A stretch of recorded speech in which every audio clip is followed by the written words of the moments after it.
Salam, salam, outsider, le débrief commence maintenant.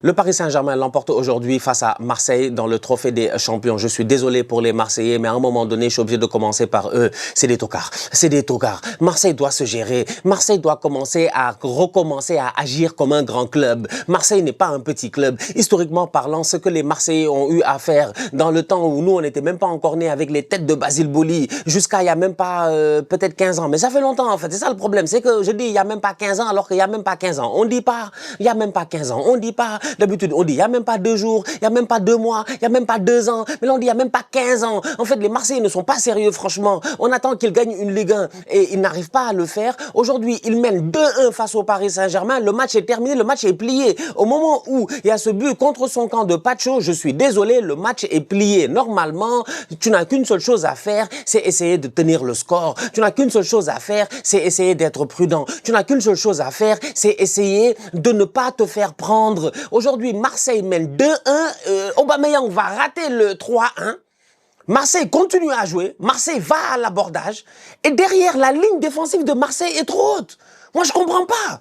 Je comprends pas, en fait. C'est quoi ce manque d'expérience-là? La ligne défensive de Marseille est trop haute. Elle est trop haute. Ça me rappelle, comme il y a quelques jours, le Congo face à l'Algérie. La même bêtise réellement, en fait. Les Congolais, au lieu de se gérer parce qu'ils cherchaient les pénaltys, au lieu de tenir, en fin de rencontre, ils décident avec Chancel Mbemba et tout de dire « Allez les gars, on attaque, on va essayer d'aller chercher quelque chose ». Donc du coup, sur le contre, Van Bissaka se fait prendre. C'est la même chose aujourd'hui que Marseille a subi. Marseille avait fait le match des matchs. Parce qu'à un moment donné, je vais pas vous mentir, Paris, c'est des boss. Paris, c'est des boss. Paris, ils sont pas là pour rigoler. Ça fait longtemps, en fait, on peut plus vanner le PSG. C'est fini. Moi, je peux plus m'asseoir devant mon tonton fan du Paris Saint-Germain et venir et dire « Ouais, tonton, ton équipe de tocards, machin. Chaque année, tu me dis, on va être de retour alors que vous n'êtes jamais parti. » Il y a des blagues que je ne peux même plus faire devant le Paris Saint-Germain parce que le PSG vient de remporter son 7e trophée. Son 7e trophée, je dis, de la saison. Le PSG a absolument tout gagné. Le PSG a tout gagné sauf la Coupe du Monde des clubs. Mais sinon, c'est une équipe qui domine en Europe. C'est une équipe qui domine dans le monde. Donc, du coup, je suis désolé, franchement. Quand tu es Marseille et que tu sors ta meilleure prestation, peut-être de la saison, quand tu es Marseille, tu sors ta meilleure prestation de la saison peut-être en termes d'engagement, en termes d'envie, en termes de détermination, tu n'as pas le droit en fin de rencontre de te faire prendre comme cela. Ta ligne défensive ne peut pas être aussi haute. Vous devez faire attention, vous devez être vigilant. C'est pour cela qu'à la fin de ce match-là, je suis obligé de dire je suis Murillo. Parce que quand j'ai vu Murillo en train de pleurer, j'ai compris. Murillo, il n'en peut plus. Il est découragé. Il est fâché. Mais lui-même, il doit s'en vouloir lui-même. Qu'est-ce qu'ils foutent, en fait, les Marseillais? Qu'est-ce qu'ils foutent? Ils se gèrent pas. Ils se gèrent absolument pas. Et derrière, j'ai envie de dire, top performance de la part du Paris Saint-Germain. Ce match-là avait commencé très très bien. Franchement, il avait très bien commencé. Superbe pressing du PSG. Et là, tu vois les préceptes de la saison passée. C'est-à-dire que Paris, moi, tu sais, on est en janvier. C'est la saison passée. C'est à partir de janvier que Ousmane Dembélé s'est réveillé. Je commence à m'inquiéter déjà. La première partie de saison, on les a pas trop calculés. Il y avait des Lens, des Lille, des je ne sais pas, des Marseille. Il y a pas mal de clubs qui sont passés devant le Paris Saint-Germain au classement. Mais n'empêche, force est de constater que cette équipe-là, à un moment donné, on savait tous qu'elle allait se réveiller. Et aujourd'hui, je pense qu'elle s'est réveillée. Ce match face à Marseille vient de relancer la saison du Paris Saint-Germain. Maintenant, à cause de Marseille, je m'inquiète du Paris Saint-Germain en Ligue des Champions.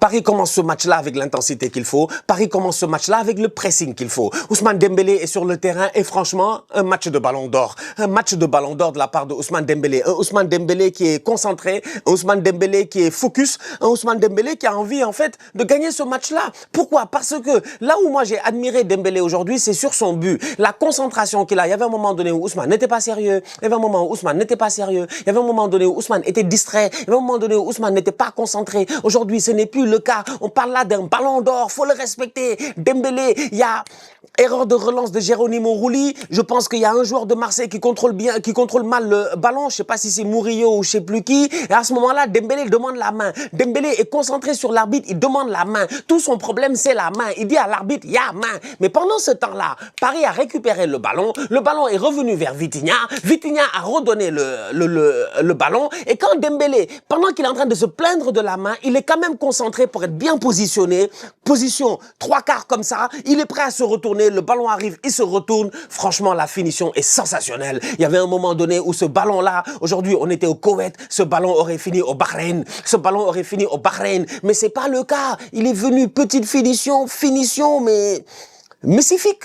Pas la Léo Messi, mais franchement, mais plein de sang-froid, plein de calme. C'est le même Dembélé qui est excité 2 secondes avant en mode y'a faute, y'a faute, y'a faute, y'a faute. C'est le même Dembélé qui après est ultra calme, ultra posé et vient faire ce petit lob-là. Franchement, le Paris Saint-Germain a bien commencé son match, mais le Paris Saint-Germain n'a fait que bien commencer son match. Parce qu'aujourd'hui, s'il y a une lacune que le PSG nous a montré, il va falloir qu'il fasse attention, surtout en Ligue des Champions. C'est sur les coups de pied arrêtés. Comment est-ce que Paris a été aussi vulnérable sur les corners? Comment est-ce que sur chaque corner que Marseille avait en première mi-temps, Paris était en danger? Sur chaque corner, tu avais l'impression que Marseille allait marquer. Et c'est là où vient le match de Chevalier. Parce que Paris ne se gère pas sur coup de pied arrêté. Paris encaisse beaucoup sur coup de pied arrêté. Les joueurs de Paris ne sont jamais les premiers sur les ballons, sur les coups de pied arrêtés. Tu as l'impression que c'est des plots qui sont là, mais dans les buts, ils n'avaient pas un plot. Dans les buts, ils avaient vraiment une muraille. Chevalier. Ah ouais, Chevalier. La dernière fois, c'est Safonov qui s'est géré lors de la International, je sais pas quoi, Cup là, et tout. C'est Safonov qui avait fait le match. Mais là, Chevalier, dans sa tête, il s'est dit non, je vais pas perdre ma place. Franchement, top performance de la part de Chevalier. Paris mène 1-0. Ça a pris 76 minutes avant que Greenwood ait ce penalty-là et qu'il vienne claquer ce penalty-là. Avant que Marseille ait ce penalty et qu'il vienne claquer ce penalty. Mais entre la 13e et la 76e, je peux pas vous dire combien de fois Lucas Chevalier a sauvé cette équipe du Paris Saint-Germain. Il a été sensationnel. Pouah! Et que des doubles arrêts. Genre Marseille, il frappe une fois, il fait l'arrêt, il frappe une deuxième fois à bout portant, il refait l'arrêt. Il a tout simplement été magnifique, magnifique. Tête à bout portant, la balle doit rentrer, il fait l'arrêt de la main. Frappe de je ne sais même plus qui, il a été sensationnel, le Lucas Chevalier. D'ailleurs, à ce titre, j'ai envie de dire, les deux gardiens ont été très bons. Rouli aussi a fait son match, il a fait plusieurs arrêts sur Nuno Mendes et puis tout. Mais globalement parlant, la star du match, c'était vraiment Chevalier. Et au-delà de cela, quand on va au penalty, c'est Chevalier qui vient lui aussi, encore une fois, faire quoi, 2 arrêts, 3 arrêts, je sais même plus. Il se gère, il arrête le penalty de O'Reilly, il arrête le penalty du boy ivoirien, la Traoré, il a vraiment fait un top match Chevalier qui a été beaucoup décrié ces derniers temps, mais ça fait plaisir au niveau du Paris Saint-Germain, je pense, et ça les rassure d'avoir un gardien de but qui, en tout cas, commence très bien 2026, et ça revient à ce que j'ai dit tout à l'heure, à mon postulat de base, ce Paris Saint-Germain-là vient de renaître. Marseille vient de redonner un truc au PSG, où Paris, à un moment donné, même à 2-1, quand Marseille marque, tu penses que c'est fini, mais non, ils arrêtent pas, ils attaquent.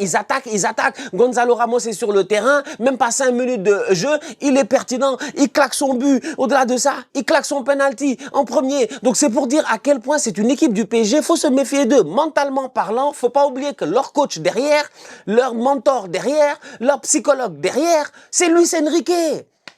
Et Luis Enrique, vous savez, loco, il est un peu fou lui. Donc ça rigole pas, franchement.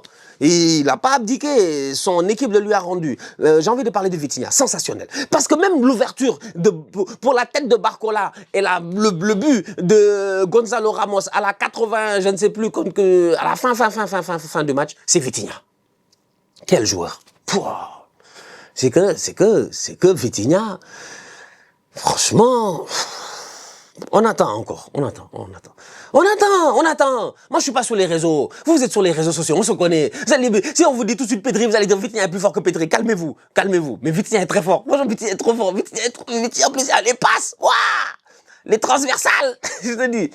Les transverses qui sont sales.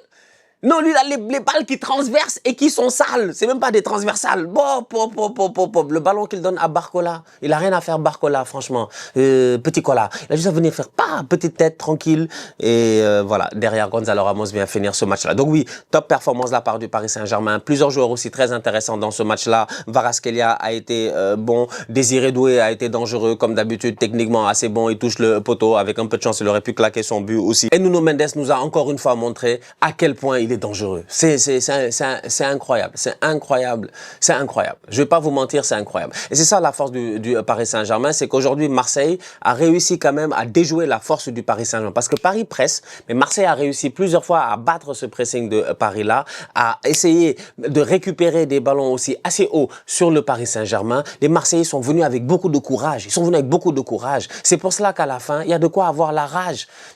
Tu regardes le match, tu te dis, ouais, Marseille aurait dû prendre, j'ai envie de dire, les 3 points, le trophée des champions, quitter le Koweït avec, voilà, avec le trophée. Ça fait 14 ans que Marseille attend un trophée quand même. Ça fait longtemps, sincèrement, ça fait longtemps, ça fait très très longtemps, donc c'est dommage.